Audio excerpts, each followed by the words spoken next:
Oh, hello everyone, and welcome to Take This TV, the television book club podcast, where each week we watch an episode or two of our favorite shows and we talk about them with our friends in the fandom, and that's you.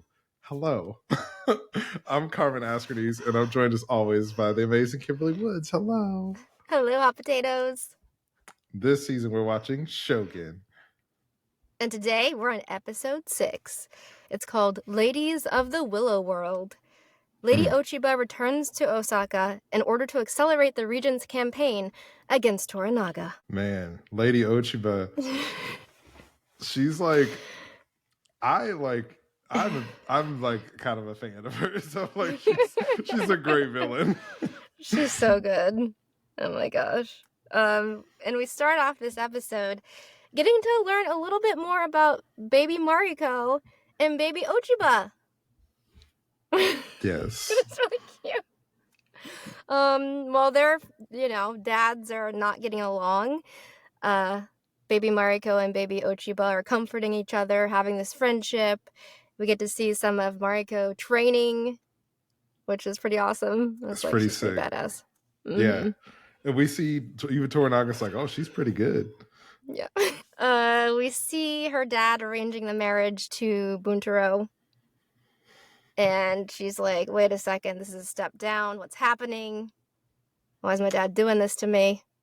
So it seems like Bunturo's like family or house or whatever they're not nobles. So Mariko was really like trying to figure out why her dad would even bother marrying her off to a house that wasn't like politically advantageous. Yeah. And we learned from Toranaga that it was part of his plan because he was to get her away from the chaos. Yeah. Man. But also, the moment I love there, too, is we get this, Mariko's having trouble accepting that she's about to go off with her new husband. And Ochiba is basically like, let us choose to look away from what we cannot control. And then, like, touches her hand. And I was like, is there a new ship being born here? Is this the Marima ship? Marima? I love Marima. Because I was like, what is going on? Does that mean, like, look away from this, like, feeling she can't control? Like, so, I don't know. Oh, Lady Ochiba might have had a little thing for her. Oh, that would have been back sweet. In the day. I know. But in that world, how would that have ever manifested? So, But also, the fact that Lady Ochiba, who back then was known as Ruri, is saying this thing, let's choose to look away from what we can't control, to modern day Lady Ochiba and the woman she's become, who is like trying to control everything and, who's basically like, I will lash out at the eyes of fate. This is like completely different woman now. Yeah, we do get that like villain monologue from her when she's talking to Ishido, and he asks like, why does she hate Toranaga so much? And she's like, I grabbed Fate's chin and had it look at me so I could claw his eyes out. I was like, ah! But I love it though. I love it. I think it's funny that even Toranaga, there's a moment in this episode where he is asking Mariko, like, why does Ochiba have it out for me? Like, what is it? What happened to turn her into that? Yeah, what happened to turn her into that? And her response is so interesting to me. Like, Mariko's like, well, you're a guy. Basically, you can wage war just because of pride or, whatever nonsense thing you want. But for women, like, in this world, it could be any number of things because the world's always against us. It kind of felt like she was saying. That was powerful. Yeah, women are always at war. And it seems they're simply at war. Simply. As wise as Toranaga is, it seems like there are a lot of things that even he doesn't understand. And I do like those moments where, like, I feel like in those moments, he kind of is like bringing Mariko up and like talking to her like an equal. And I like those moments because it seems like out of all the people in his council, Mariko's like the one person that it seems like he's being honest with whenever they have those private moments together. So, I am definitely excited to see when Lady Ochiba and Mariko meet again. Me too. I feel like they're really setting that up, like old friends, and now To rivals, to lovers. Yeah, to rival. Yeah. Lovers. And then the kiss. Rivals and lovers. Pillow. Mariva pillow. So that'll be very interesting to see them like face to face. Because we also hear from Mariko that she hasn't seen her since she's become Lady Ochiba. Oh, so the day where Mariko goes off to marry Bunturo was the last time they saw each other. Mm-hmm. Dang. So like your childhood best friend leaves and is now like, oh wow, yeah. Yep. Trauma City. Trauma City. They're setting us up. Speaking of setting us up, I love how Toranaga is always setting up our Marithorn. Yeah. In this episode, he basically commands Mariko to take Blackthorn to the brothel and have, a night out, and she must attend with him. Mm-hmm. And I was like, oof. He needs to be relaxed. Mariko's face during that, like, I was like, ooh, get behind that 8-fold fence, girl. It was definitely like, I feel like Toranaga's always like pushing people's buttons. Yeah. Because Bunturo comes to him and is like, Mariko, I just can't handle it anymore. And Toranaga's like, just divorce her. And he's like, but I can't. And so he sends Bunturo away. And that's when he orders Mariko to take Blackthorn to the brothel. And I'm like, is he trying to set them up? Is he matchmaking? I feel like he was. I feel like he's like, go face to face with your feelings, see if you get jealous when he's there, and maybe. But also, like, we hear from Gin, who's the head of the brothel, which she references as the Willow World. Basically, that's where we get the title of this episode, Ladies of the Willow World. That basically it's a place where like anything can happen, like there's discretion and and she hears that she like alludes to Mariko that she hears that she's never separated from the Anjin. And so it's like she kind of knows what's up. Yeah. Everybody knows. Like everybody knows by the time we get to the brothel. What's her name? Kiku? Mm-hmm. Is that the number one? Yeah, Lady Kiku. Yeah. The number one lady. Who's been bet. So before we were confused about her relationship to everybody. And so we know that now she's the number one courtesan. And in the province. But she and Omi kind of have like a thing on the side. Because Omi is a child and it probably is just getting absolutely played by Kiku. So yeah. I'm like, what do you expect, Omi? Yeah. It's her job. He's jealous because she's gonna go have He's like, how could you with the barbarian? Yeah. It's work, honey. All his feelings are hurt. I also love the scene where we have Mariko, who is like, I will personally negotiate the deal with Gin. Mm-hmm. And they're bargaining. Mariko is like so like prop. She's like, "Oh, I'm sorry. I you misunderstood. I didn't want to like buy out the whole brothel. Yeah, I don't want all of the tea houses." Yeah. And Gin's like, "Yeah, but we just had this earthquake, and Lady Kiku has lost her kosodes, which I looked it up, and I guess it's basically like kimonos. It's a predecessor of the kimono. Oh, okay. This type of clothing." So she's when she's like doing the bargain, that's what she's trying to throw in there. That Lady Kiku needs some more kosodes. Yeah, I love the negotiation because it's like these high profile clients come to you, and of course it's like, well, it's gonna cost you. It's good. Hey, no, what are you gonna do? Earthquakes. I think one of my favorite scenes in this episode, though, Carmen, was the scene at the brothel. When Mariko is translating for Lady Kiku, who has clearly seen what's happening between them, who is like being a mentor to this other woman who comes in and is like trading out the tea. Yeah. And she points out like that absence can teach us more than, presence. Yeah. I was like, a metaphor. I was like, yeah. And then she literally goes to sit like slightly behind Mariko so that Anjin has to like crane his neck to look like at Mariko. because she's like eclipsed by, she's being like, you know, Lady Kiku's being eclipsed by Mariko. And as the scene continues, it's like a full eclipse where all he sees is Mariko.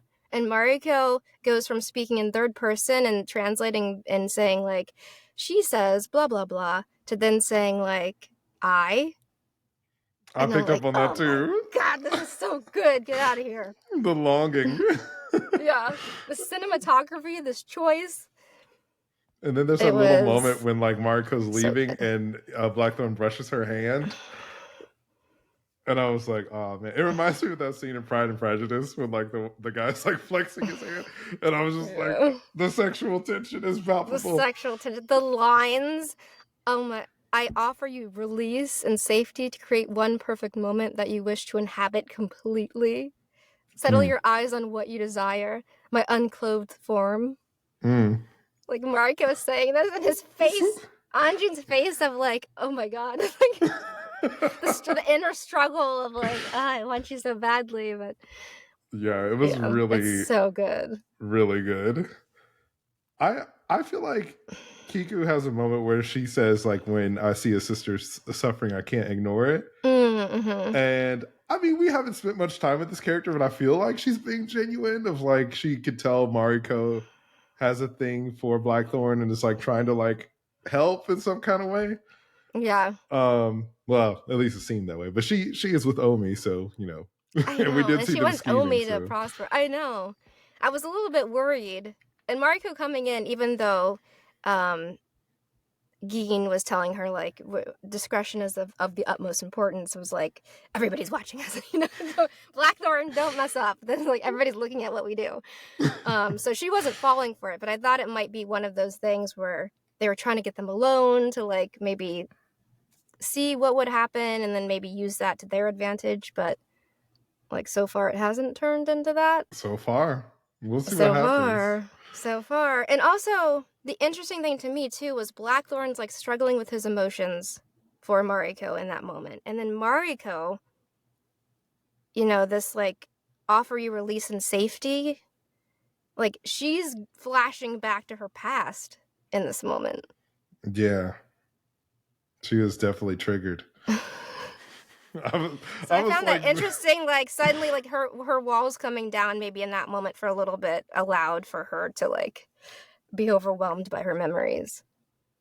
Yeah, it's like, it feels like all of these things were kind of at the gates of her fences, and when she's kind of, as she's getting closer to Blackthorn, she's, like, letting more of her emotions and true self come out, and we kind of start to see how she changes, even with how she's translating when they're talking to Toranaga and when they're talking to Kiku, and Blackthorn mentions something about the prostitutes back in London, and then Mariko says he prefers the women of his land. And I was like, that's not what he said. That's not what he said. I also liked afterward, because we have this moment where, like, basically Lady Cuckoo's like, okay, you know, Mariko, do you want to come with, you know, Blackthorn? You guys can have some space here, you know, discretion. Oh, is that what she was offering? I misunderstood that. I felt like everybody was kind of like suggesting it as a place where they could, like, because they knew something was going on. And so I didn't think necessarily it meant like, you two just go there. I thought, I don't know, it might meant like, I know both of you are into each other, so like, why don't you both come over here? That's okay. That's what I thought. Know. Yeah. But Mariko was just like, no, I'm leaving. You go ahead to Blackthorn. And then we cut to the next morning and she's already back at the house, which I wasn't expecting. I thought she would have to like wait and we'd have to see the struggle of her like hearing or imagining whatever was happening in the other room. Looks like she fully left. Yeah, she fully I guess she walked home alone. I don't know. But the translation thing comes back in again into effect the next day because Blackthorn is thanking Lady Kiku for last night, and then Lady Kiku says something to Blackthorn like, please come again, I'll be counting my breaths until that moment. And like Mariko is just like, does not translate it. She says thank you, or she says you're welcome. Yeah. I was like, oh, You jealous? Yeah. So that was funny. That was a cute moment. Yeah. I have a theory that Blackthorn didn't actually do anything that night and that he, was just playing the role because Mariko asked him not to make a scene. What do you think? I don't know. I don't You know. think he's just a true gentleman? Well, I don't know about that. What do you think they did then? I think that he refused to sleep with her. Had some more sake? Yeah, I think he probably just had sake and maybe just slept alone, or maybe they slept in the same room, but like didn't weren't intimate with each other. And Blackthorn, maybe she just talked to him. Yeah, maybe they just talk. Well, I guess they can't really, but maybe they. Oh, that's true. I guess they. Yeah, that kind of limits it a little bit. Because he mentioned that he's not into casual buggery, so I'm like, I feel like he's fully in love with Mariko, and I don't think he would do it, but we'll see. I agree, he's fully in love with Mariko, but I don't know. I don't know if he did or didn't. So we will see. We will see if we find out. Yeah. Oh, and then we do get a scene early on with Yabushige, which I was cracking up about when he's talking to Omi. Because Lord Toranaga awards Blackthorn control of the Cannon Regiment for saving his life. And he also gives Blackthorn a fiefdom. And oh my god. Omi is really waiting upset. for him to be What were you gonna say? I was just like, I kept cracking up at Blackthorn being kind of pouty and thinking of him saying like, I don't want any more generous cuckoos.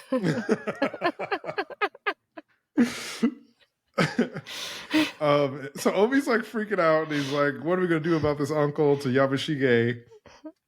And Yabushige is like, bro, we're about to go to war. Like, I'm trying to survive. And then he of course wants to do another draft of his will. And it was so funny because it's like Yabushige is like, he's like, any minute now I'm gonna die. I need to have my will figured out. Constantly updating that will. Yeah, his whole story is about him trying not to die. But Blackthorn does try to rescind the gifts from Lord Toranaga and say that he just wants to leave Japan and get his ships and his men back. But Lord Toranaga tells him no. And then he confides in Mariko that Blackthorn's never going to get his ships back. So we kind of get an idea that like Toranaga has no intention of letting Blackthorn leave. Nah, he's in it. He's in it now. He's Japanese now. We get the first introduction of Operation Crimson Sky here in this episode, which is wild. Oh my gosh. Yeah, because Hiramasu shows up and like when Hiramasu shows up, I'm like, dude, why are you just blabbing your mouth off about the plans? I thought Toranaga was gonna be like, hey, why don't you come inside and let's talk, just me and you? But he's just like telling everybody, and Yabushige is overhearing the plan. And so I'm like, is this a moment where Crimson Sky is like a fake plan and Toranaga has a different plan? Because he knows that Yabushige is like feeding Ishido information. So I was a little confused as to like, especially by the end when he's like, I guess we have to do Crimson Sky, and everybody's like, yeah.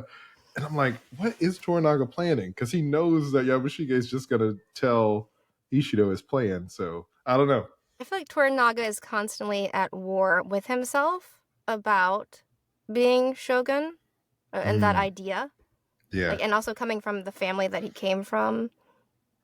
Because which is like, what is it called? Marinara? I can't remember the name. Minara or something family like that? name. Something like that, yeah. Minoware or something like that? Something like that. Anyway, whatever family he came from that like the previous Shogun was from, I feel like he's like face to face with that, like battling like that idea. He doesn't and so want here at first, Crimson Sky, he's like, no, give me another way.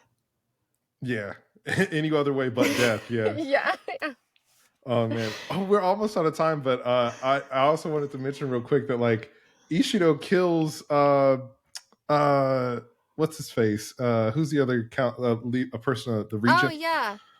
Yeah, Sugiyama. Yeah, Sugiyama. Because Sugiyama votes no. If they find a person to essentially be a fall guy, this is going to do whatever they say, so they can replace Toranaga on the Council of Regents and vote to have him impeached so they can execute him. But then Sugiyama votes no, and As soon as he did, he was like, I'm the only one here defending the realm. And I was like, that's a dead man walking right there. And sure enough, Ishido murked him. So sure enough, those darn bandits. Those bandits, they're everywhere. They'll get you. I want to touch upon like Lady Ochiba a little bit too, because we really do learn more about her character in this episode. She's watching a play, and then she's getting some feedback from the former Taiko's, the dead Taiko's wife, that she should be partnering with Toranaga instead of Ishido. Yeah, which of course, like, she doesn't take. But we cut back to these scenes where they're first meeting each other, when young Ochiba comes, and she learns that she must give the Taiko an heir, because so far nobody's been able to give him an heir. And then we see these scenes of like her getting drugged. I'm like, what is happening? Like, close up on her pupil being dilated, and like, what is going on? And all of that stuff that she had to go through. But also the writing here, once again, is like spot on and so good. She basically tells her at first that, let me find my little notes. Where is it? She basically talks about how women are pebbles, but then this is kind of where Ochiba gets her idea from. That a woman may lose everything she's had, but she may also take it back. That she must stare without fear into the cruel eyes of fate and make herself seen. That's powerful. So this is like, like, oh my god, this is where she gets this like seed of the villain arc. I love Lady Ochiba. To me, is the kind of villain that's like, I went to hell and killed the devil, and now I rule hell. She's like so intense, and I love it. But I think that like seeing sort of what she's gone through, and I think we get insight into like how it's changed her into the person that she is now.